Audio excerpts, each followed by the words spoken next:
what's going on, YouTube?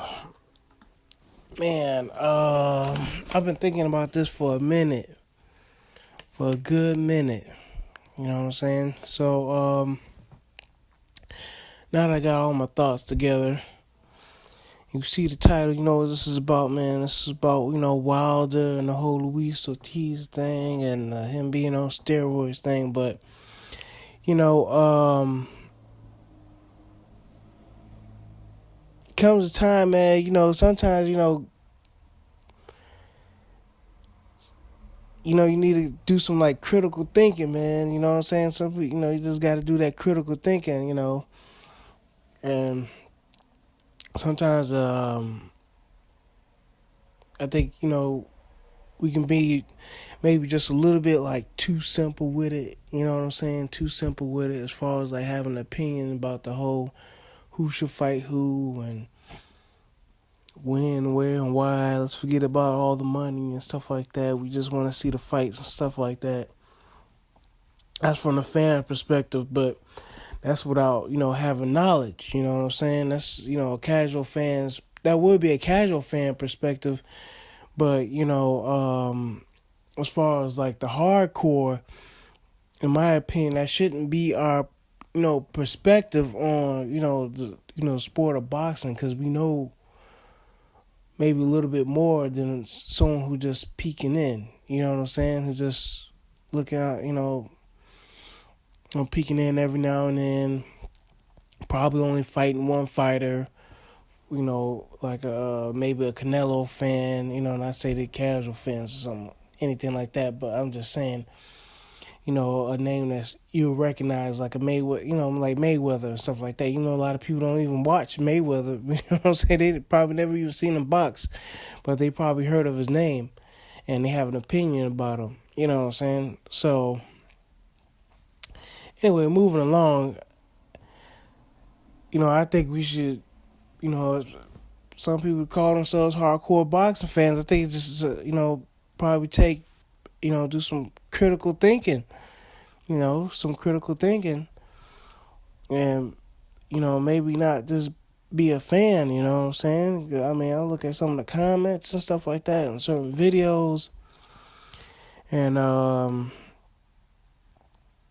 but anyway, man, I'm just going to move along from there, man. I just wanted to paint this picture, man. I just want to paint this picture because I think that the critical thinking part is going to probably like separate, your comments or whatever like that, or your channel or whatever from like all other channels, because some channels, man, they got like rave reviews, but then again, those channels that, got like maybe like 100,000 subs, 200,000 subs, some of those guys, man, they just, it's just bubble gum, you know what I'm saying? They don't have no nuggets in their opinions or nothing like that. It's very simple, elementary, and whatnot. And then, you got some channels out there that don't have that many subs, man. And when the dude get up on the mic or something like that, dude got nuggets, you know what I'm saying? Dude shooting out nuggets, making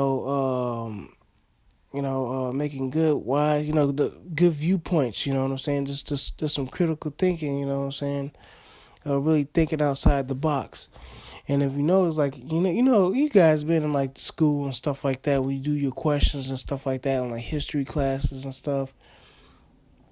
They always got the critical thinking questions, like an extra bonus point. You know what I'm saying? Just be critical about it, not just take it at face value.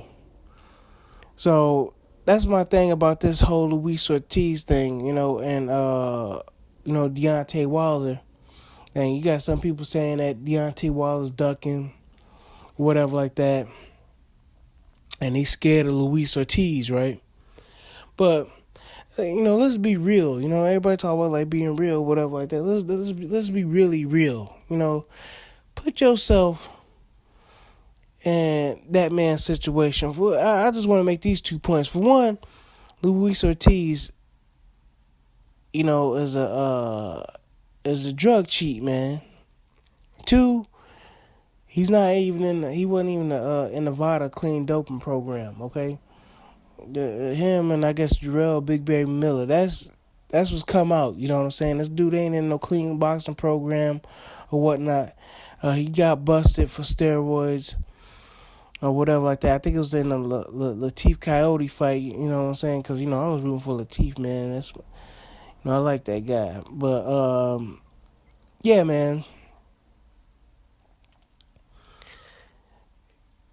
So I just want to paint this picture, man. So let's just say if you're a boxer, man. And your management team told you on short notice, coming off a knee injury, or knee surgery, that your scheduled opponent, your comeback fight dropped out. You know what I'm saying? For whatever reason, whether he got busted for steroids or whatever like that, maybe got a DUI or something like that, maybe got caught a case or something like that. Now think about it. Now you coming off knee surgery. You're not a flat-footed fighter. You know what I'm saying? You're not a guy that, how would you say, like stays in a pocket. All you do is take maybe 2 steps here, two steps there. I think the UK what to say, a plutter or something like that, or whatever. You like a Laura, you know what I'm saying? Like a Laura, Miguel Cotto. You know what I'm saying? You like to move around, man. You like to dance around like Ali. Like to dance like a butterfly and sting like a bee. Now, now that you thought about it for a minute, you got this knee surgery. You coming off knee surgery. Your comeback opponent, he dropped out. He was probably tailor-made for you. Guy that don't move around much. Probably not that active. Not the best opponent. He's not ranked in the top 5. In every sanctioned body and nothing like that. But he's durable, man. He's gonna give you some rounds. He's a professional. He's gonna give his all. But he ain't gonna chase you down either. You know what I'm saying? He ain't gonna force you to use your legs. He gonna force you to test out that knee. Now, let's just say your team comes up to you with another option, and you got to defend your belt. Now your belt is on the line, right? Now, your team tells you, it's like, man, this is your management team, man. This is your management team. This is the people that you trust to look out for you, and they coming at you, talk about, man, you know what? That other opponent, man, we had for you dropped out, man. That dude was like he was kind of tailor-made for you. You know what I'm saying? We know you just coming out from knee surgery and everything. You like to bounce around and everything like that. And you got this knee brace and everything on you. You probably ain't not even 80. You probably like 80%, maybe 90%. You coming in with a handicap. But on short notice, I got this other dude, man. We got this other dude that want to fight you. Yeah, it's like well, who is this dude? Well, yeah, man, he's just a Cuban. Cuban. Him, Cuban guy? Cubans are pretty good, man. You know what I'm saying? They raised them dudes to be fighters since, little pups.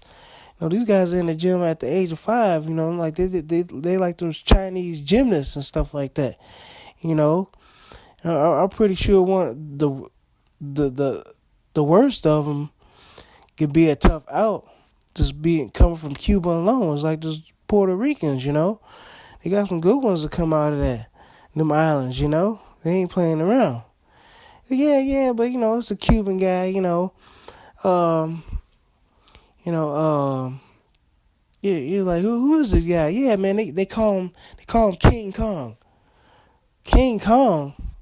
You know what I'm saying? That's gonna be your response. King Kong. They call it this Cuban dude. He's like, yeah, man, he about like 6'4", 300 pounds or whatever like that. So you know what I'm saying? And this dude's like he's like, what's the style? Oh yeah, he a come for, pressure fighter. You know what I'm saying? He got about like, 80% KO ratio and stuff like that. Come on, man. I mean, how would you look at your management team coming at you like that?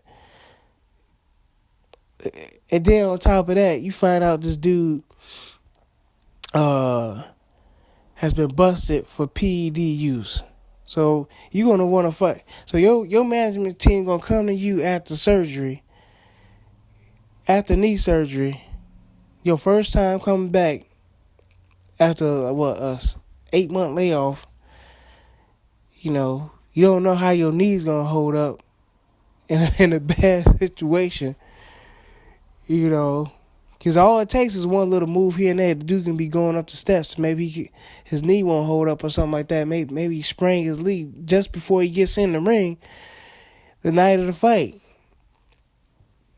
And now he needs a round or two to straighten out his knee, to get his knee all warmed up and stuff like that. You might not have a round or two to get all warmed up. You know what I'm saying? Against a dude like Luis Ortiz or Gennady Golovkin. I mean, you saw what happened to Yuri Foreman, man. Against Lord, man. He fell down once, and that's all it took for him to bust up his knee. Who got? Laura, Sergio Martinez.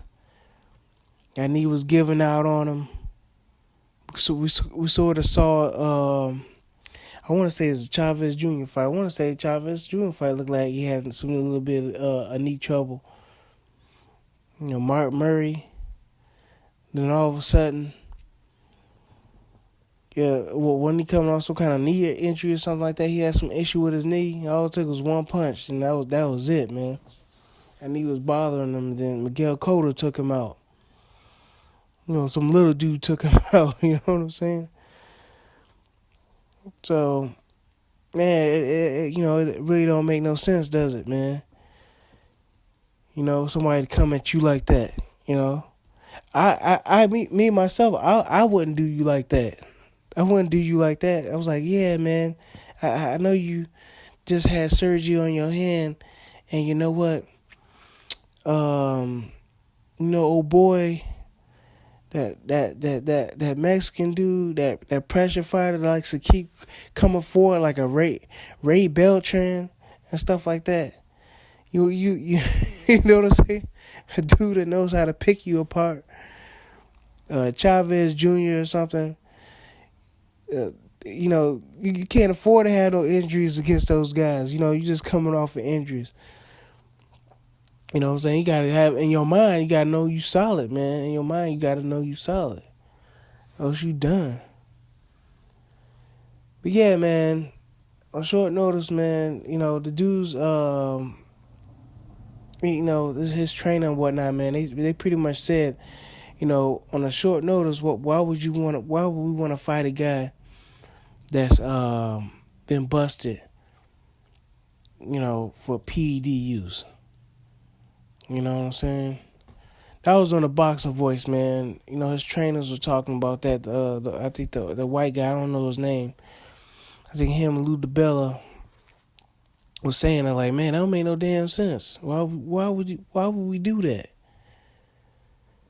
This just don't make no sense. Why would we do that to Deontey? Him coming off injury, put him in a ring with Luis Ortiz. You know what I'm saying? And then you got other people making an argument saying he deserves a shot. Why? Because he swam over here yesterday and stuff like that. You know what I'm saying? Nah, man, he had his shot with the WBA. You know what I'm saying? I don't even know what he's still doing with that. They trying to give these belts away. This dude ain't doing nothing. And then you got to look at his last few opponents. Look what he did with the Allen fight, man. Was that David Allen? I saw some of that fight. I'm thinking like, damn, David Allen doing a pretty good job. Why is this dude? He went 7 rounds with David Allen. what was it? Did he even knock out Malik Scott? He was following that dude all around the ring. So do I want Luis Ortiz to fight Deontey Wilder and Luis Ortiz to fight? Yeah, I do. I would like to see that fight, man. And Luis Ortiz, I guess, man, I saw on another channel that he's supposed to be fighting the Bermain Stavern for the mandatory spot, but in the WBC. But I mean, that'd be good, man. Let him earn it, man. Let him earn it, man. Get your name up or something like that, man. Get your name up. A lot of people don't even know who the hell he is. Not that that's his excuse, but I do want to see the fight, man. I do want to see the fight. I mentioned this, and I said that before on EJ Boxing Live, man. I said it on EJ Boxing Live that I want to see the fight, And then EJ was like, man, you want to get your guy killed, I was like, nah, man, that's what I want to see. Because I feel as if that'd be a good fight, man. I mean, Luis Ortiz looks like everybody don't want to fight Luis Ortiz. That's why Luis Ortiz fighting Malik Scott and David Allen and stuff like that. And you ain't getting nothing popping, you know what I'm saying? Because a lot of people, I guess, they feel as if they can make money fighting them and stuff like that. But I would like to see that fight. Anthony Joshua. A year and a half ago, he was saying he wasn't ready for Wilder, but now he's saying he is, But a lot of people coming at Wilder because of the injury. It's whatever, man. Like I said, man, these dudes are like sharks, man. They smell blood. These dudes are savages.